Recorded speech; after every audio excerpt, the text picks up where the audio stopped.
PBH. Nagkakagulo na! Ha? Video Gapper. Kaya ako nakaganito, Video Gapper. Kasi, baka pag nagkagulo na, kailangan handa yung aking OOTD. Saan? Sa Tapsilogan? pagkakagulo. Ha? Sa Tapsilogan? Tapsilugan. Ay nako mga kabatang helmet. Siyempre today is a Berber Happy Day. Sa lahat ng mga bagong pasok sa channel, please don't forget to click the subscribe button, tiny bell para lagi updated sa lahat ng mga pinupuntahan, iniipalat at sinasawsawan namin ni Bichuga Par. Ito nga pala Bichuga Par. Mag-shoutout muna tayo kay Daddy Celso. Hello po! Hello po, maraming salamat po Daddy Celso. Yung anak niyo po nakasama ko kanina sa live sa TikTok, si Ma'am Patty. Hello kay Ma'am Patty, maraming salamat po and mega love shoutout talaga kay Daddy Celso. Ayan ha. Oh, Bichuga Daddy, Par. yo. Allowance po, charot! Pero ito nga mga kabata helmet. Oh. Grabe. Talagang ito ang nagsisirculate ngayon sa mga social media platforms. Yung arestuhin na raw si Tatay Sino? Diggs. Talaga? Ayan ayan mga batang helmet to. Balita Sabi nga yan sa Impact, Video Gapper. Posible daw na arestuhin na Kailan? si Tatay Diggs. Kailan? Ito nga, Video Gapper. Oh. Meron din kasing inilabas. Ay, ito na naman at tayo sa bolang kristal. Ni Mr. Harry Roque. So, ito mga kabata helmet. Sabay-sabay muna nating panoorin itong video na to. So, ang nagkakagulo na po ay yung nabanggit ko na posibilidad na baka maaresto ang ating Pangulo Duterte. Now, anong reaksyon ng tao? Nagkakagulo na. Walang tigil ang aking telepono. Anong gusto nyong gawin namin? Magpi-people power na ba tayo? Ako naman po, huminahin po tayong lahat ha, kasi hindi pa naman po nangyayari. Pag nangyari po yan, asahan nyo po, ako'y magi-spokesawar at ako mananawagan para sa mga Pilipino na manindigan. Pag nangyari po yan, asahan nyo naman ako na ako'y mag-spokesawar dyan. So ngayon, kulang po kayo. Now, bukod dun sa aking 3 sources, na talaga naman pong mga kapanipiniwala yan, no? Bakit pa kayo maghahanap ng source? Nagsalita na yung complainant labang kay Pangulo Duterte, si dating Senador Trillanes. Anong sabi niya? Tapos na ang investigasyon, ang susunod na, lalabas na ang warrant of arrest. Di ba sinabi niya yan? Bakit pa kayo nagdududa na mangyayari yan? Siya ang complainant. Confidential ang proceedings ng ICC, pero hindi nila po pwede baliwalain ang mga complainants. Dahil sila ang complainants. Meron nga doon section sa ICC para doon sa mga victims, no? Kasi talagang progressive po ang progressive dahil nga they respond to the victims, no? Meron talaga opisina that takes care of yung victims, no? Hindi naman biktima si Trillanes, pero siyempre sa kahit ano namang legal proceedings, kinikilala kung sino mga complainant. At complainant yan si Senator Trillanes. So bakit natin pagdududahan siya kung sinasabi niya na palabas na ang warrant of arrest? Pero ang sinasabi ko po, hindi naman ako solely nag-rely kay dating Senador Trillanes. Nagkaroon po ako ng 3 iba't ibang sources na malapit na daw ang arrest. Pero ito po hindi malinaw kung ang warrant of arrest ay galing sa ICC o galing dito sa Pilipinas. Bakit? Ay nasa dyaryo ngayon, yung mag-amang Romualdo na Camiguin, nagsasabi na yung sinabi daw ni Presidente na dapat maghiwalay ang Mindanao, secession. Yung dating tao ni Presidente Duterte, Secretary Anyo at Secretary Galvez, anong sabi nila? We will meet any threat to secede from the Republic with force. Ano ibig sabihin yan? Gagamitan namin ng dahas, poprotektahan namin ng territorial integrity ng Pilipinas. So, yung isang kongresista at dating gobernador nagsasabi, sedition. Yung isa nagsasabi, we will meet it with a threat of force. So, ibig sabihin, baka kasuhan nila ang dating presidente ng sedition. At sinabi nga nila, we will not hesitate to use force. Nagtataka pa ba kayo na posible talaga na maaresto ang Presidente Duterte either because of an ICC warrant of arrest or dito sa lokal. Pero yung pag-aresto na lokal, meron din po akong multiple sources na kapanipaniwala din. Ang hindi na lang daw sigurado paano at kung paano masaserve sa kanya. Ako'y nagtataka din kung paano masaserve ang warrant of arrest na lokal na kaso. Kasi dapat dadaan yan sa PI unless nagkaroon ng tinatawag na inquest proceedings caught in the act. So mahirap po yun na magkaroon ng warrant of arrest dahil caught in the act unless gagamitin nila yung sinabi niya sa television and they will accept that as evidence of being caught in the act na nagkakaroon ng sedition dahil na-broadcast yun. Posible, pero pwedeng questionin. Pero pwede bang mag-issue ng warrant of arrest? Anything is possible. Pwedeng ma-question, mapawalang bisa, but anything is possible. Pero anong mensahe sa mga pangyayari? Posibilidad pa lang nagkakagulo na ang taong bayan. So kung sa tingin ng ilan dyan na dapat mag-cooperate ang Pilipinas pag nagkaroon ng warrant of arrest ang ICC at ito ay ipapaserve sa pulis o sa sundalong Pilipino, think again. Talaga pong magkakagulo. Ayaw ko pong magkagulo, pero wala pong choice yan. Sa dami na nagmamahal kay Presidente Rodrigo Roa Duterte, hindi po papayag yung mga nagmamahal sa kanya na ipa-aresto siya at dalhin sa isang dayuhang bayan. Paulit-ulit na sinasabi rin ni Presidente Duterte, at narinig na niyo yan, mamamatay muna siya bago siya magpapahusga sa mga dayuhan. Hindi ba kayo naniniwala dyan? Ako naniniwala ako doon. Dahil tunay na talagang binigyan ng importansya ni Presidente Duterte ang soberenya ng Pilipinas. Na tayo independenteng bansa na. At hindi po pwede na mga krimen na nangyari sa Pilipinas, lilitisin ng mga dayuhan. So, sa mga nagsasabi, ay fake news, well, unang-una, sa mga panahon po ngayon, wala nang fake news. Anything is possible. Di ba? Fake news na gumagamit daw ng pulburon. Fake news na hanggang ngayon naka-fentanyl. Anything is possible now. Dahil history is unfolding. Malalaman po natin sa lalong mabilis na panahon ang katotohanan. Kasi yan ngayon ang hingi ng taong bayan. Ano ang katotohanan? Doon sa warrant of arrest, tignan natin kung ano mangyayari. Sana wala. Sana yung reaksyon ng tao na wala pa, na talagang natataranta ang tao dahil mahal si Presidente Duterte, will make this administration to make the right choice. Kung ICC warrant of arrest yan, wala talagang basihan para makipag-cooperate dahil hindi na tayo miyembro ng ICC. Pag siya'y inaresto, miski hindi na tayo miyembro, ang remedyo, habeas corpus na po yan dahil illegal arrest na yan. Dahil hindi na tayo miyembro, wala na tayong obligasyon na makipagtulungan. Pag siya naman inaresto dahil sa sedition, well, kinakailangan dumaan muna yan sa preliminary investigation. So illegal din yung pagkaka-aresto.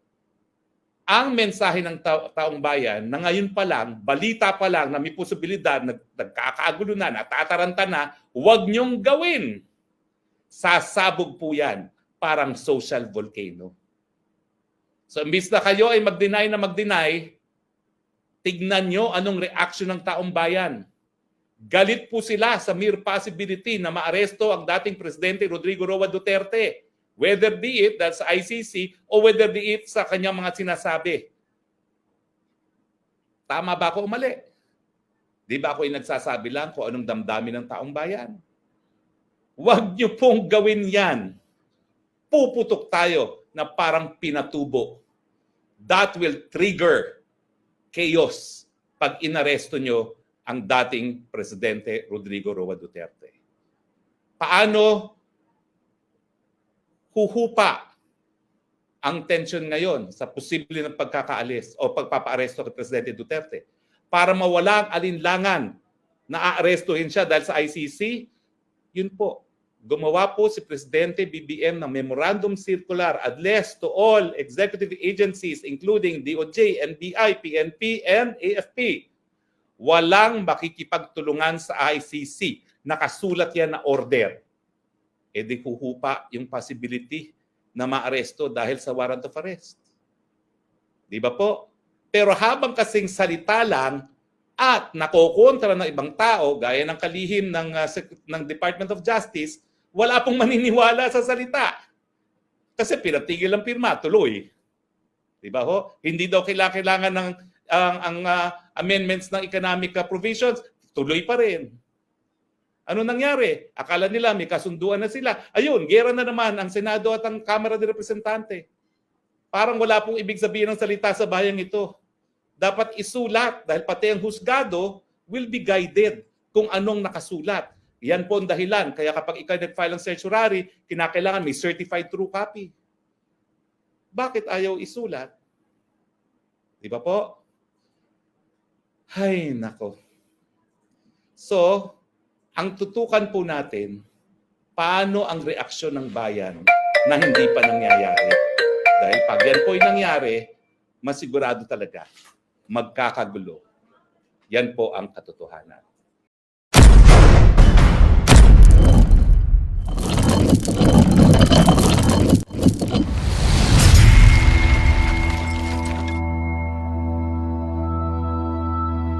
Ayan na nga, videographer. Nagkakagulo na daw. Talaga naman, oh. Talagang yung unang banat pa lang, videographer, no, ni Mr. Harry Roque sa kanyang video na nagkakagulo na raw. Ang dami daw tumatawag sa kanya. Kaliwat ka na. Talaga? Nagkakagulo na raw. Talaga? Sabi niya. Sabi niya? Oh, sige. kasi daw, dito daw sa tangkang pag-aresto kay Tatay Diggs. Kaya kaliwat kanan na daw yung tumatawag sa kanya, na kung magpi-people power na daw ba. Teka lang. So, dapat bang mataranta ang taong bayan? Kaya nga, teka lang. People Pakiulit power. nga. Pakitaas yung kamay. Teka lang. Alam ko hustisya to eh. Hustisya. Si Senator Leila to. Pero ito, teka lang po. Ha? People power. Bakit tayo magkakaroon ng people power? Dahil sa pag-aresto kay Tatay Diggs? O, pagtatanggol natin siya. Teka lang. Itatago natin siya. Pipigilan siya. Nako, mga kabatang helmet. Di ba, Pichogapur, sa ICC, sinasabi nga nila na wala daw pakialam yung ICC sa atin, dapat hindi daw makialam kasi wala na silang ano dito, parang hindi tayo membro, di ba? Oo. Pero, ang pinaglalaban kasi at ang hinihinging hustisya at ang kaso sa ICC, yung EJK, yung extrajudicial killing. Oo. Di ba? So, kung magpapa-people power sila para ipagtanggol ang isang nasasakdal o ang isang taong involved dito sa kaso ng EJK, paano may mga biktima ng EJK? Diba? Wala tayong paki dun. Oh, ano ba yun, mga kabatang helmet? Pero, talagang, hindi ko alam kung matatawa ba ako, ma-amaze ako sa salitang nagkakagulo na raw. Ito pa, sinabi din ni Mr. Harry Roque dyan sa video na pwede daw yung isi-serve na warrant of arrest o yung pag-aaresto kay Tatay Diggs galing sa ICC or yung pangalawa, yung sa lokal. Di ba yung sa lokal, Bichogapur, di ba sinabi nga niya na parang ihiwalay na lang daw yung Mindanao? Di ba? Talagang gusto niya. Di ba? Yun ang statement ni Tatay Diggs. So yun daw, pwede daw kasing makasuhan si Tatay Diggs. Pero sa lokal. So eto, yun daw sa ICC kasi, isa sa mga complainant, si Senator Trillanes. So, may sinabi na rin na statement si Senator Trillanes regarding dyan sa pagsiserve ng warrant of arrest. Sabi nga dito ni Mr. Harry Roque, may mga sources daw siya. Talaga? Yes, nung mga ganitong klaseng impormasyon. Pero yun lang, pinagtatako ko mga bata helmet. Yung sa kanyang statement, nung sa medyo last part ng video na parang ano daw bang gagawin ng taong bayan? Dahil nagkakagulo na nga ang taong bayan. Ano daw dapat gawin? People power na daw ba? Magkaka-people power na daw ba kapag hinuli o itangkaing hulihin si Tatay Diggs? Pero may magagawa daw si BBM. Sabi, Bichogapur, din sa video. Paano naman yan nakita nagkakagulong taong bayan? Mas naniniwala pa ako nagkakagulong taong bayan papunta doon sa bagong tayong resto. Hindi, O Bichogapur. kaya doon sa bagong taong Palambenga. Hindi. Parating ng Palambenga. Bichogapur, nagkakagulo yung mga tao papuntang Binondo kasi nga, di ba, magta-Chinese New Year na. Ay, oo, yun. Nagkakagulo sa bilihan ng Tikoy. Pero, nagkakagulo dahil daw huhulihin si Tatay Diggs kaya magpapa-people power sila. Pero ito, videographer. O ayan mga kabata helmet, bababa na yung ating scam. Pero ito nga, Nagkakagulo na eh. Kailangan mo na iba eh. bababa na. Pero ito nga, sabi din ni Mr. Harry Roque, yan sa medyo last part ng video, na meron daw magagawa si PBBM. Kapag daw gumawa daw ng statement or parang order na walang tutulong from the PNP, BJMP, mga DOJ, o kung ano-ano pang mga ahensya na hindi makikipag-cooperate sa ICC. Once na tangkaing huling si Tatay Diggs, yun sabi, di ba? O tapos, kapag nakipag-cooperate, alam mangyayari? Hindi ko rin alam mga kabatang helmet eh. May mangyayari pag hindi sila nakipag-cooperate? Paano pag hindi nakipag-cooperate si PBBM? Oh. Una, kung si PBBM ay hindi makikipag-cooperate sa ICC, sa pagtangkang paghuli kay Tatay Diggs, pwede siya magbaba ng order or ng memorandum na nakasaad doon na, walang tutulong, ito yung mga ahensya, walang maipag-cooperate sa ICC. Hinggil din sa pagdakip kay Tatay Diggs. Ano mangyayari? Diba? So, it's between PBBM and ICC. Eh, what if naman nakipag-cooperate si PBBM sa ICC? Hinayaan lang niya. Sige. Tulungan nyo na yan. Tulungan nyo na yan. Bahala na kayo dyan. Hindi ko nasakop yan. Hindi ko nasaklaw yan. Kayo naman ang namilitis. Ano mangyayari? Yun ba yung sinasabi ni Mr. Harry Roque na magkakaroon na ng people power? Dahil sa tangka o pagtangkang paghuli kay Tatay Diggs? So, protect. Protect and protect. Protect and protect. Pero yan nga mga batang helmet. Ako seryosong usapan to. Kasi, ang sinasabi dito ay people power. Pero ako, huwag niyo akong asahan. Nasasama ako dyan. Wala kayo dyan. Kaya nyo na yan. Kayo na pong bahala dyan. Pero ako, ang stand ko, hindi ako sasama dyan. Nakakaloka. Mas pipiliin ko pang pumila sa bigasan. Videographer. Magkano ng bigas? Naku, ito naman tayo. Wala na, naku ang huling kita ko, videographer 60 pataas. 66, 65, 64, tapos may 70 pa. Wala na ako nakikita 40 plus, saka 50 plus Panaginip na lang yun. Kaya nga, nako, February pa lang mga batang helmet Yung taon natin, nasa February pa lang tayo. Pero ito nga, i-comment down below nyo kung ano masasabi nyo, hinggil naman dyan sa people power na sinasabi nila, na sinusulong nila. Kasi parang insinuating siya mga batang helmet no? Na nagkakagulo na. Nagkakagulo na. Nagkakagulo na. Nagkakagulo na. Parang hayahay naman yung mga nilakaran ko Oh. Kanina, videographer. Pero saan kaya ang parte ng Pilipinas yung nagkakagulo na? Or kay Mr. Harry Roque lang yung na. Katang-isip. Isip pa, pero yun nga sabi niya. Kasi pag daw tinangkang dakpin, hulihin si Tatay Diggs, Damay siya? ay hindi ko alam. Damay ba? So, ba to damay? Oo, diba sinabi doon ni Mr. Las Cañas? Pero diba sabi din ni Senator Bato, natatakot daw siya kasi diba parang hindi niya na makikita yung apo niya. Tsaka tigilan na nga daw siya kakatanong about dyan. Oo, kasi nakaka-stress siya. Oo, dapat Maawa safe. naman kayo sa Oo, kanya. dapat safe yung mental health ng ating senador. Maawa naman kayo kay Senator Bato. Kaya mo yan. Ha? Kaya mo yan. Ito nga mga bata, helmet basta stay happy, stay healthy, and stay safe tayo as always. Sabi nga sa buhay nyo, helmet din ang bukit keeps getting better every day. God bless everyone. Ay nako maging mapanuri kayo mga kabata helmet, maging matalino na tayo ngayon. Huwag na tayo magpabudol. At naliloko talaga ako, videographer. Bakit na naman? Yung sinabi ko sa iyo nung isang araw na nabudol daw siya, tapos puro mura yung sinabi sa akin. Hanggang ngayon, nag-PPM pa rin siya sa akin. Puro mura pa rin yung sabi niya. Putragista, nabudol kami. Affected si ate. Kung pwede ko lang i-post dito yung mga screenshot ng mga messages niya, pero mas minabuti niya na maging anonymous na lang siya. Alam Pero mo, aminado daw siya. Talagang nabudol daw siya nitong administrasyon. Alam mo, considering na tao siya na empleyado. Yes. Merong sure ball na may kikitain, may income. Yung mga anak pero mo nasa ibang bansa. Yung pala eh. Ano siya? Mapera. Hindi mo naman sasabing mayaman na mayaman, pero may Medyo pera. angat. Nasa Okay class, ang buhay. nasa class B siya. O ng di status okay ko. ang buhay niya. Pero, Pero Galit na nagrereklamo, galit Yes. na galit. Paano naman yung mga kapwa nating Pilipino? Yes, nasa CDE. Oh. Na Diba? ito lang ang kinikita. Minsan nga walang kinikita pa. Tapos mababasa mo sa comments, pinagtatanggol pa din. Ang dami ko nababasa. Naku talaga mga kabat ng helmet. Nakakahiya kayo. Hindi lang nakakaya, nakakaawa kayo.